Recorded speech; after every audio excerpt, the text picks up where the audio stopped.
Je m'appelle Mathieu Mollard, je suis journaliste et je suis aussi rédacteur en chef du site d'info streetpress.com. Ça fait à peu près 10 ans que je fais ça et j'ai bossé sur pas mal de sujets. J'ai enquêté sur l'extrême droite, sur des sujets politiques. J'ai aussi bossé pas mal ces derniers temps sur la police et les violences policières. En 2021, ou en ce moment, on a une période qui un peu charnière où j'ai l'impression qu'il y a pas mal de choses qui se passent et des choses qui changent entre un monde qui est un peu un vieux monde des médias et un nouveau monde des médias qui est en train de s'ouvrir. Et les médias à l'ancienne, ils ne voient pas ce qui est en train de se passer. Aujourd'hui, l'un des médias culturels les plus puissants de France, c'est Bouscapé. On ne parle jamais de Bouscapé ailleurs. Enfin, pourquoi les Inrocks qui font des trucs très bien par ailleurs, mais pourquoi les Inrocks c'est la référence culturelle absolue pour tout un tas de choses, alors qu'en fait à côté de ça, tu as un titre culturel comme Bouscapé qui a une puissance, une force de frappe, une audience qui est infiniment plus grande que les Inrocks. Ce qui se passe dans le rap, dans la culture, dans la musique, ça se passe, j'ai l'impression, dans tout un tas de domaines médiatiques. C'est-à-dire qu'il y a une presse un peu à l'ancienne qui s'est construite autour du papier, même s'il est en train de se développer sur le web, qui pense que le papier, c'est le centre du monde quand même. Quand on travaille à Libé, au Monde, au Figaro, quel que soit le bord politique, il y a quand même cette idée que ce qui est dans la version papier du journal, c'est plus important, c'est censé être mieux que ce qui est sur Internet. Alors qu'en fait, un article de Libération, il est évidemment beaucoup plus lu sur Internet que dans sa version papier. Et à côté de ça, il y a tout un tas de médias qui se sont créés. Street Press, ça fait 10 ans aujourd'hui que ça existe, même un peu plus. Ça a monté en puissance, les audiences ont augmenté. On traite des sujets de fond, on prend le temps de les traiter. Et on est lu et on a, je pense, une influence, une écoute qui est de plus en plus grande. Il y a nous, mais à côté de nous, il y a tout un tas d'autres médias. Mediapart, Bastamag, Le Média, je sais pas, j'en oublie, mais il y en a des dizaines. Et donc, il y a un basculement qui est en train de s'opérer. Pour moi, la question, c'est est-ce que les médias à l'ancienne vont réussir à s'adapter ou alors est-ce qu'ils vont être marginalisés? Quand on parle de la télé, TF1 a été la chaîne la plus puissante d'un pays démocratique. C'est-à-dire que TF1 était la chaîne de télévision qui avait la plus forte part d'audience au sein de son pays, de tous les pays démocratiques du monde. Il n'y avait que dans les dictatures, où il n'y avait pas d'autres médias, où il y avait une chaîne qui était plus puissante que TF1. Moi, je ne suis pas sûr que dans 15 ou 20 ans, TF1 ait encore énormément d'importance. Parce que, en réalité, cette télévision linéaire, elle est en train de se faire bouffer par Netflix, par Amazon Prime, ou par aussi tout un tas de plateformes ou de chaînes YouTube, et demain ça sera peut-être sur d'autres réseaux sociaux que YouTube, mais par une façon de consommer l'information qui est différente. Donc là, on est vraiment dans une période de bascule. Est-ce que demain TF1 va réussir à s'installer sur Internet, à se réinventer, ou alors est-ce que TF1, France Télévisions, Canal+, tout le monde, hein, va rester un espèce de mammouth et va vieillir en suivant l'âge des gens qui sont encore dans leur canapé à regarder à 20h52 après la publicité le début du film ou de l'émission en prime time. Parce que comme ils pensent encore comme ça, ils s'adressent qu'aux gens qui sont encore assis à cette heure-là précise, après avoir regardé dans Télé 2 semaines à quelle heure ça commençait. Et qui sont ces gens? Ils ont, pour les jeunes, 45 ans, jusqu'à 70-80 ans. Et donc petit à petit, le contenu qu'ils proposent, l'information qu'ils proposent ou le divertissement qu'ils proposent, ils suivent les téléspectateurs qu'ils ont. Et ils perdent tous les autres. Franchement, il suffit d'allumer sa télévision 2 soirs sur 3 en semaine. Si on n'a pas 50 ans, c'est l'enfer, quoi. Et ce qui se passe dans la télévision, que tout le monde voit, parce que tout le monde regarde plus ou moins la télévision et compare avec ce qui se passe sur Internet, en fait, il se passe la même chose dans la presse écrite et dans tous les types de médias, à mon avis. Et c'est pour ça que là, en ce moment, les médias sont à un point de bascule. Je pense qu'il y a des médias qui ont conscience de cette bascule et qui se posent des questions. En vrai, un média comme Le Monde, qui est quand même, genre, qui s'auto-revendique comme étant le journal de référence, fait une bascule qui est plutôt pas mal. Ce que la production vidéo du Monde.fr, elle est vraiment ouf. Et sur un sujet que je suis pas mal, la question des violences policières, ils font des reconstitutions 3D d'événements qui sont incroyables et qui intéressent les gens avec une façon d'aborder le sujet qui est différente.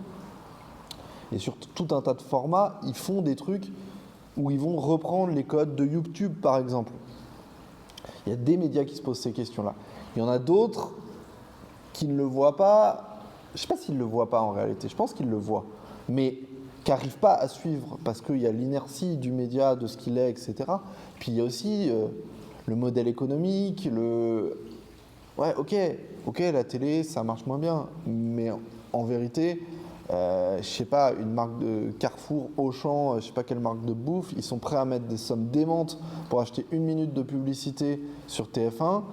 Mais par contre, l'audience sur YouTube, elle rapporte quand même assez peu d'argent. Donc en fait, pour faire vivre le mammouth, il faut continuer sur ce modèle, même si ce modèle, il est en train de se casser la gueule, quoi. Il est toujours plus rentable en se cassant la gueule que les nouveaux modèles. C'est un peu paradoxal, mais le coût, le revenu d'audience de YouTube, il est dégueulasse. Nous, on a une chaîne, un Street Press, elle fait 14 millions l'an dernier d'audience. Ça nous rapporte entre 1000 et 2000 balles par mois de revenus. C'est totalement déficitaire si on prend juste ça. Ça coûte évidemment beaucoup plus cher de produire ce qu'on fait pour YouTube que ce que ça nous rapporte. Alors, on est obligé d'inventer un modèle économique autour. Mais cette question-là, elle fait que derrière, un certain nombre de médias n'arrivent pas à faire cette transition. Je pense que la télévision linéaire, au sens avec un rendez-vous à une heure clé, sur une chaîne, elle va se réduire. Elle ne va pas disparaître totalement parce qu'il y a un certain nombre de formats où c'est très difficile de le décorréler avec l'horaire, de le décorréler avec même la proposition de la chaîne. Je pense qu'il restera des chaînes d'information, il restera ce genre de format-là. Et après, le reste, si on parle de la télé, il va s'éclater de plein de manières. Comme dans la presse écrite, il se passe exactement la même chose. Il va y avoir les plateformes. Il y a déjà Netflix, mais en fait, il est en train de se créer autant de plateformes presque qu'il y a de chaînes linéaires. Il y a les plateformes payantes, Netflix, Amazon, Disney+, Salto. Mais il y a aussi des plateformes gratuites, en fait, Arte Créative, Arte ASA, plateforme numérique, France TV Slash ou France.tv qui sont... Et en plus, pour connaître un peu les gens qui bossent dans ces plateformes, eux, ils ont vraiment une logique de plateforme, en fait. C'est pas une chaîne de télé sur Internet.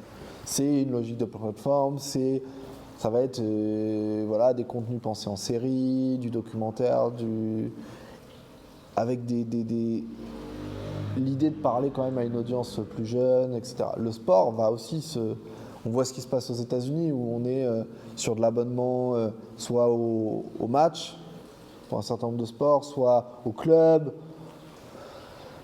et d'ailleurs pas toujours je dis pas que ce sera forcément mieux, ce qui va se passer quand je vois aux États-Unis, les sports US, la plupart des sports US, c'est le championnat qui gère la diffusion des images. Alors on parlait déjà hors caméra de l'indépendance que peuvent avoir les médias vis-à-vis des sportifs qui était restreinte. D'ailleurs, Bolloré, quand il a récupéré Canal+, un des premiers trucs qu'il a dit, c'est que vous n'allez pas me faire du documentaire à charge sur le football. Moi, je paye des millions pour m'acheter les droits du foot. C'est pas pour que sur ma propre antenne, on critique mon produit. Donc c'est devenu un produit. Mais alors, si c'est la Ligue de football professionnel qui produit le contenu autour du match, c'est fini, il n'y a plus d'indépendance, c'est plus du journalisme, c'est du divertissement absolu. Il n'y aura plus, ça ne veut pas dire que je ne le regarderai pas, soyons francs, j'aime le foot, Voilà, c'est pour ça qu'on parlait est-ce que les gens ne devraient pas arrêter de regarder ce qui est proposé par Bolloré. Même Bolloré, il a acheté le foot, quoi. Non mais soyons francs, est-ce qu'on va tous arrêter de regarder le foot parce que Bolloré c'est le mal? Je sais pas, moi, le foot je le suis depuis longtemps, c'est quand même dur quoi ce qu'on nous demande. Mais voilà, donc il va y avoir des évolutions du paysage médiatique hyper fortes. Il y en a aussi dans la presse écrite. Finalement, un journal, c'était une proposition quotidienne ou hebdomadaire ou mensuelle d'une information avec une info qui est mise en prime time, en une du journal, puis une info qui est glissée à des heures creuses d'audience au milieu du journal, voilà. Et pendant longtemps, on a dit, bah ouais, mais c'est ça qu'il faut parce qu'il y a la hiérarchie de l'information, parce que c'est au journal de mettre en avant ce qui lui semble le plus important en le mettant à la une.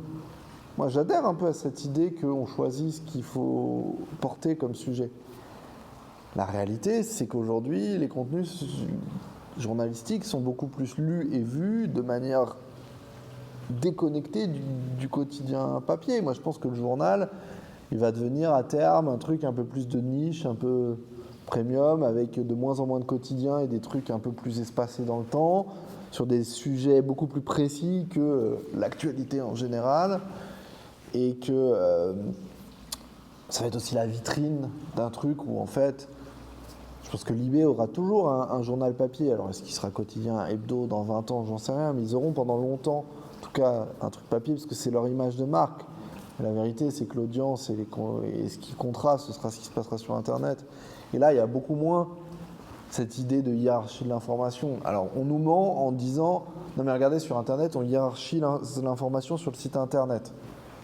Ou ils se mentent à eux-mêmes d'ailleurs. C'est-à-dire qu'ils disent, ouais, regardez, je suis Mediapart, je suis Libé, je suis Le Figaro, je choisis ce que je mets en une. Ok, quelle est la part de votre audience qui arrive par la une de votre site Internet? Moi, je sais qu'à Street Press, il y a 70% des lecteurs de Street Press qui arrivent par les réseaux sociaux. Donc ils n'en ont rien à foutre de ce que j'ai mis en une ou pas. Donc ça n'a aucun sens en fait ce débat. Ça dépend des titres, les statistiques diffèrent, mais globalement, ça ne marche pas comme ça. Donc il y a une évolution et les médias sont en train de changer et sont en train de se construire autrement. C'est pour ça, on est dans une période clé de changement. Mais on peut juger que c'est bien, on peut juger que c'est mal. La vérité, c'est que ça se passe comme ça. Moi, je me dis, ok, qu'est-ce que je fais?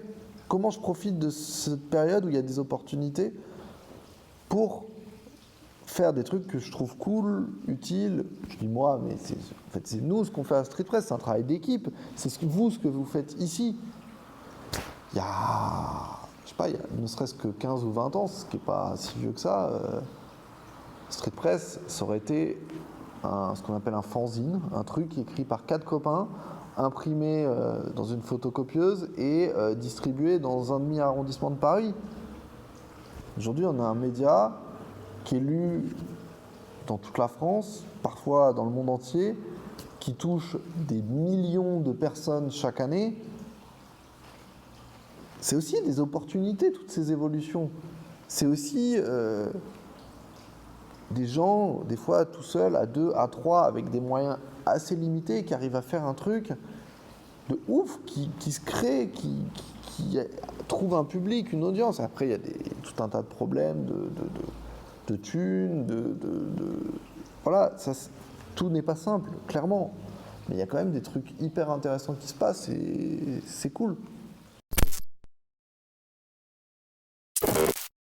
Moi, je pense que l'avènement du journalisme web, c'est une vraiment bonne nouvelle parce que je pense que tout le monde ou beaucoup de gens peuvent être journalistes. Qu'est-ce qui fait qu'on est journaliste? Pour moi, la réponse, elle est très très simple. C'est est-ce qu'on produit de l'information au moment où on le produit et dans quelle mesure on est indépendant pour produire cette information. Vous, là, cet instant T, vous êtes journaliste. Vous me posez des questions, vous essayez de produire une information et vous avez une totale indépendance parce que vous ne travaillez pas pour une marque X ou Y. Donc vous êtes journaliste. Le reste de votre vie, Certains d'entre vous sont journalistes, d'autres ne le sont peut-être pas, et qu'importe. C'est ça être journaliste. Et démocratiser le journalisme, c'est aussi offrir une pluralité d'informations qui est hyper intéressante. Moi, ça m'intéresse que des gens qui ne soient pas journalistes se disent l'information, c'est un truc qui est hyper important, donc tellement important que j'ai envie d'en produire et j'ai envie de faire du journalisme. C'est super bien. Certains le font une partie de leur temps et d'autres le font à temps plein. Que ces gens-là ne correspondent pas à la sociologie de ce qu'était un journaliste il y a 20 ou 30 ans ou 50 ans, bah, tant mieux. Ça ressemble à la société française, il faut que ça évolue. Et je pense que des journalistes à qui on a longtemps publiquement refusé le statut de journaliste produisent une information qui me semble 100 fois plus utile que bon nombre de journalistes officiellement encartés. T'as Abouaf, pour citer un exemple médiatisé et connu, c'est un mec qui produit une information qui est carrément utile. Enfin, Taha, je ne sais plus quel âge il a moins de 25 ans. Depuis qu'il fait du journalisme, depuis qu'il produit de l'information, il a diffusé un nombre d'informations qui, à mon avis, sont extrêmement utiles, plus important qu'un certain nombre de journalistes très officiels avec une carte de presse, même si maintenant Taha a sa carte de presse, en 30 ans. Donc c'est bien d'ouvrir le journalisme à tout un tas de choses. Et en plus, c'est pas nouveau en réalité. Parce que si on se plonge dans l'histoire du journalisme, c'était pas tellement mieux avant. Et des journalistes qui faisaient autre chose à côté, il y en a eu un certain nombre. En fait, non, ça ne m'inquiète pas qu'il y ait une politisation de la presse, en soi. C'est-à-dire que le concept de politisation de la presse, d'abord, c'est pas nouveau du tout. Tous les titres de presse les plus respectables aujourd'hui ont été fondés par des gens extrêmement politisés. L'Humanité a été fondée par Jean Jaurès. Libération a été fondée par des maoïstes, donc des gens qui étaient d'une gauche très radicale, etc. Le Monde a été fondé dans un courant gaulliste pour servir les intérêts de la France, etc. Donc le fait qu'il y ait une presse politisée, moi, ça ne me choque pas. Et je trouve à la limite qu'une presse qui assume sa ligne politique, c'est plus sain. Voilà, on regarde Street Press, on sait globalement que Street Press, on est plutôt sur des trucs de gauche, plutôt évidemment à se battre contre l'extrême droite, contre le racisme, pour plus d'égalité sociale, etc. Et c'est ça qu'on le sache. Comme ça, il n'y a pas de mensonge avec le lecteur, le spectateur. J'ouvre le Figaro, je sais que je vais lire un journal de droite, c'est OK. Le problème qu'il y a dans le fait que Bolloré rachète iTélé pour en faire CNews, Canal+, bientôt Prisma Media, qui est le plus grand groupe de presse magazine en France, Europe 1, c'est que, d'abord, ça vient d'en haut. C'est pas des gens qui se sont dit il est important de défendre une idée, on va créer un média, on va essayer de voir s'il y a des gens que ça intéresse de défendre ses valeurs, de parler de ça, de porter ses regards sur le monde et de le proposer aux gens. C'est qu'ils rachètent d'en haut un truc qui est déjà existant, ils cassent tout ce qu'il y a à l'intérieur pour garder juste la boîte et les tubes qui ont été construits par d'autres dans un objet pour faire autre chose, et ils en font quelque chose d'autre. Et ensuite, le problème que j'ai avec Bolloré, c'est pas qu'il est politisé, c'est qu'il a une vision du monde raciste. En fait, c'est pas qu'il soit politisé n'importe comment, c'est la ligne politique qu'il défend. Soyons francs, mon problème avec Bolloré, c'est pas qu'il est politisé, c'est qu'il a des idées de merde. Et qu'il utilise son argent, qu'il a en quantité énorme, parce que, il faut quand même rappeler que Bolloré, il est riche, parce qu'il a fait des investissements en Afrique énormes, et il est propriétaire de très nombreux ports sur la côte ouest africaine et de très nombreux flux de transport. C'est, à mon sens, une forme quasiment de néocolonialisme qu'est l'industrie et l'économie de Bolloré en Afrique, où il rançonne l'Afrique en mettant la main sur des richesses, et en tout cas sur les flux de transport de ces richesses-là. Cet argent-là lui a permis d'investir dans tout un tas de domaines, et notamment les médias. Aujourd'hui, il a créé un groupe média grand et de plus en plus important, et en plus, dans une période de crise où plus personne n'a de thunes, lui, il en a, pour ce business et aussi parce qu'il est propriétaire d'Universal Music, quand même un truc énorme en dimension, et qu'il a vendu une petite partie d'Universal Music pour plusieurs milliards d'euros. Donc il est assis sur un tas d'or, c'est la crise, tout le monde est dans la merde, et lui il dit moi j'ai de la caillasse. Et là il rachète tout pour une bouchée de pain. Il dit par contre, moi quand je prends, tout le monde obéit, le doigt sur la couture du pantalon, fait ce que je dis, et la ligne c'est réactionnaire, conservateur, extrême droite, etc. Est-ce qu'il fait ça pour faire élire Marine Le Pen, ou est-ce qu'il fait ça parce que c'est du business? Je ne suis pas dans sa tête, j'en sais rien. Mais dans les faits, il fait la promotion du racisme. Et le racisme, moi, je n'ai pas une vision neutre de l'extrême droite. J'ai passé des années de ma vie à enquêter sur l'extrême droite, mais pas avec une vision neutre et bienveillante. L'extrême droite, c'est un truc qui véhicule la haine, c'est quelque chose qui fait que des gamins sont discriminés à l'école à l'âge de 5 ou 6 ans, c'est ce qui fait que des gens se font agresser dans la rue parce qu'ils sont noirs ou arabes, c'est des gens qui n'ont pas accès à un travail, c'est des gens qui n'ont pas accès à un logement, c'est tout un tas de choses. Donc l'extrême droite, c'est pas que... Moi je suis opposé, je la combats, je suis journaliste, mais ça ne m'empêche pas de combattre ça. Et voir que ce mec-là utilise ses milliards pour faire la promotion de ses idées, que ce soit pour le business ou que ce soit pour faire élire Marine Le Pen, je m'en fous, ça m'inquiète. Mais en soi, le principe du journalisme politisé, engagé, après on peut choisir les mots qu'on veut, en soi, moi ça ne me pose pas de problème. Après, je conçois qu'on ne soit pas d'accord avec moi, il y a plusieurs visions des choses. Est-ce qu'il faut tendre vers la neutralité ou assumer un point de vue? Moi je pense qu'il faut assumer un point de vue et qu'en France il y a différents points de vue. Par contre, il faut combattre l'extrême droite. Moi je pense que l'une des manières de combattre cette espèce de politique du buzz raciste, en fait, qui a été industrialisée par CNews et qui est aussi faite d'ailleurs par des médias qui, par ailleurs, peuvent dire des choses intelligentes, intéressantes, mais bon, qui ne se privent pas de temps en temps sortir un petit contenu un peu raciste et de le balancer sur les réseaux. Parce qu'ils savent que ça va faire le buzz. Je trouve que, par exemple, Laurent Ruquier, les émissions de Laurent Ruquier, c'est un bon exemple. C'est des émissions que j'ai regardées où il pouvait se dire des trucs intéressants, où il y avait des invités assez divers, et quand on regardait l'émission dans son entièreté, c'était pas forcément nul. Mais il fonctionnait sur le fait de créer chaque semaine un espèce de buzz raciste qui allait être isolé par eux ou par d'autres et relayé sur les réseaux sociaux. Et en plus, ils ont créé Zemmour, quand même. Enfin, ils ont fait monter Zemmour. Mais plutôt qu'essayer de combattre et de se positionner vis-à-vis d'eux, il y a aussi de créer, de construire un contre-discours. Je ne sais pas s'il faut commenter ou pas commenter les tweets de CNews. Par contre, ce que je sais, c'est ce que j'essaie de faire, ce qu'on essaie de faire à Street Press, mais aussi ce que vous essayez de faire ici, c'est de dire, ok, bah nous, on va essayer de créer des espaces, on va donner de la visibilité à d'autres, on va donner de la visibilité à d'autres paroles, et on va essayer de créer des contenus qui vont marcher aussi bien, voire mieux, mais qui vont porter une autre parole. Plutôt qu'essayer de quémander une miette d'audience sur leur télé, sur leur réseau, de savoir si je dois aller me battre sur le plateau de CNews ou pas.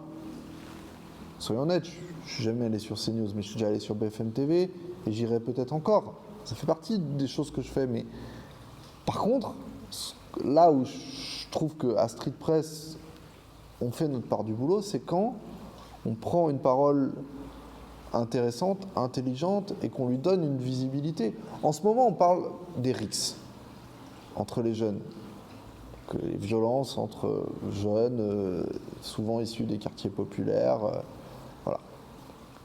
TF1 en parle, M6 en parle, CNews en parle, BFM TV en parle. Qui y a sur les plateaux télé? Sur CNews, il y a Elisabeth Lévy et Pascal Praud qui vont discuter d'une rixe. D'abord, c'est quand la dernière fois qu'ils ont foutu les pieds dans un quartier? Ça se compte en décennies, j'imagine. Ils ne savent même pas de quoi ils parlent, ils n'ont aucune idée de ce qu'il y a derrière. Ce qu'ils pensent est construit à partir de leur logiciel de pensée, comme tout le monde, et puis de bouts d'informations qu'ils ont lues ailleurs, déjà redigérées par d'autres gens, etc. Mais en vrai, ils ne savent pas de quoi ils parlent. Ils ne savent pas. Et sur ce plateau, il n'y a personne qui est allé sur le terrain qui sait ce qu'on raconte. Nous, à Street Press, il y a 2 ans, on a fait... mon collègue a fait un témoignage d'un mec qui s'appelle Adama Kamara, qui a perdu son frère dans une rixe, qui a cherché à se venger, qui a fait de la prison pour ça, et qui aujourd'hui porte une parole, qui va dans les différents quartiers pour rencontrer les gens, les jeunes impliqués, les familles, pour essayer de s'attaquer à ce problème-là, mais en sachant de quoi il parle. Et puis il a été des 2 côtés de l'histoire. Il a été victime dans cette histoire parce que son frère est mort, et il a été aussi un agresseur. Et bien il a une parole, après qu'on peut discuter, on n'est pas obligé d'être d'accord avec lui, mais cette parole, elle est hyper intéressante. Et bien je suis très content de l'entendre sur Street Press et de me dire que sur Street Press, ça fait plus d'1 million de vues. Et c'est ça, créer un contre-discours. Et on a un projet avec lui où on va faire, avec d'autres médias, un projet autour de la question des RICS. Et ça, c'est un truc intéressant. Mais essayons de construire des contre-discours plutôt que de polémiquer. Après, ça ne veut pas dire qu'il ne faut pas critiquer ce qui est dit, ça ne veut pas dire qu'il ne faut pas déconstruire ce qui est dit et ce qui est fait ailleurs. Mais il y a aussi un truc de... En fait, soyons aussi forts, voire plus forts qu'eux, parce qu'on en est capable. Le CSA, ça sert à rien. La vérité, c'est que le CSA, c'est un truc très symbolique. Globalement, dans l'essentiel, le CSA, donc c'est un organisme qui est censé contrôler l'audiovisuel français. Et il peut mettre des sanctions, mais qui sont essentiellement symboliques aux médias. Alors on dit, oh là là, Bolloré, il a viré des gens. Le CSA va dire, oh là là, c'est mal. Je vais vous donner un exemple concret. La semaine dernière, il y a 3 journalistes qui travaillaient pour Canal+, qui ont été virés, qui étaient pigistes, donc journalistes indépendants, mais qui travaillaient depuis plusieurs années pour Canal+, qui ont été virés pour avoir critiqué le licenciement de Sébastien Toen, donc d'un humoriste, pour avoir fait une pétition et juste signé une pétition. Ils ont été virés. Et un de ces journalistes trouve que c'est un pote à moi. Et ben, ok, peut-être que le CSA va mettre un blâme à Canal+. Vous croyez que mon pote, il aura retrouvé son taf? Vous croyez qu'il y aura toujours plus de liberté de parole sur Canal+, que les gens vont oser prendre plus la parole et combattre les décisions de la direction parce que le CSA aura fait un blâme? Non, en vrai, le CSA, ça ne sert pas à grand-chose. Il y a les attributions des canaux, parce que demain, si on refuse d'attribuer une chaîne à l'un, ou un canal numérique à l'un ou à un autre groupe, ça va les emmerder. Puis après, en fait, ils sont assez tout-puissants. Mais c'est pour ça qu'il faut créer des espaces alternatifs, en fait. Des médias alternatifs, des espaces. Et aujourd'hui, il y a les outils qui permettent de le faire, ce qu'il n'y avait pas avant.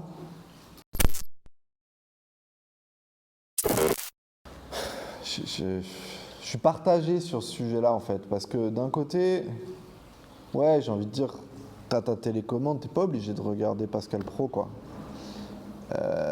D'un autre côté, c'est un peu la solution facile de toujours remettre ça sur la faute du consommateur, le fameux pouvoir du portefeuille. En fait, ah bah oui, vous voulez plus bouffer de la merde, bah vous avez qu'à plus acheter de la merde, vous voulez plus que les gens soient exploités, vous avez qu'à pas acheter des trucs produits par des gens exploités. Mais sauf que si tu vis dans un monde où on te propose énormément de choses tout le temps qui sont produites de manière dégueulasse, qui sont en soi environnementalement dégueulasses, socialement dégueulasses, ou dont le contenu, qu'il soit en termes d'idées ou en termes de physique, il est dégueulasse, c'est quand même compliqué. Je veux dire, il y a un moment, ça veut dire que, bah ouais, j'ai des baskets, j'ai un pantalon, j'ai un téléphone, je mange, c'est de ma faute sur tout. C'est hyper hardcore, quoi. Ouais, moi je les adore mes baskets, mais je sais bien que peut-être que les conditions de production sont pas forcément parfaites. Alors j'essaye de faire des efforts sur tout un tas de sujets, mais je trouve ça difficile de faire reposer ça uniquement sur la personne qui est en bout de chaîne, dont le pouvoir en réalité il est assez limité. Et en même temps, il y a la question de qu'est-ce qu'on regarde et vers où on va. Et en même temps, je le vois, enfin, regardons YouTube. y a quand même tout un tas de trucs cool qui marchent aussi. On parle beaucoup des trucs dégueulasses qui fonctionnent, mais aussi il y a tout un tas de trucs bien, notamment sur Internet, qui se développent. Et ça, c'est cool. Et j'ai envie de dire, plus que de faire des leçons de morale et de jeter la pierre aux gens parce qu'ils vont allumer ces news une fois de temps en temps, j'ai envie de dire, je sais pas, essayez de donner de la force aux autres en fait. Partagez les trucs que vous aimez. Nous à Street Press on fonctionne notamment avec du financement participatif, je sais pas, donnez-nous 5 balles, mais si c'est pas Street Press je m'en fous, donnez 5 balles à Reporter si la question environnementale elle est centrale pour vous. En tout cas quand vous voyez des trucs qui vous intéressent, qui vous plaisent, essayez de leur donner de la force plutôt que de la culpabilité, essayez de pousser les gens qui font des choses.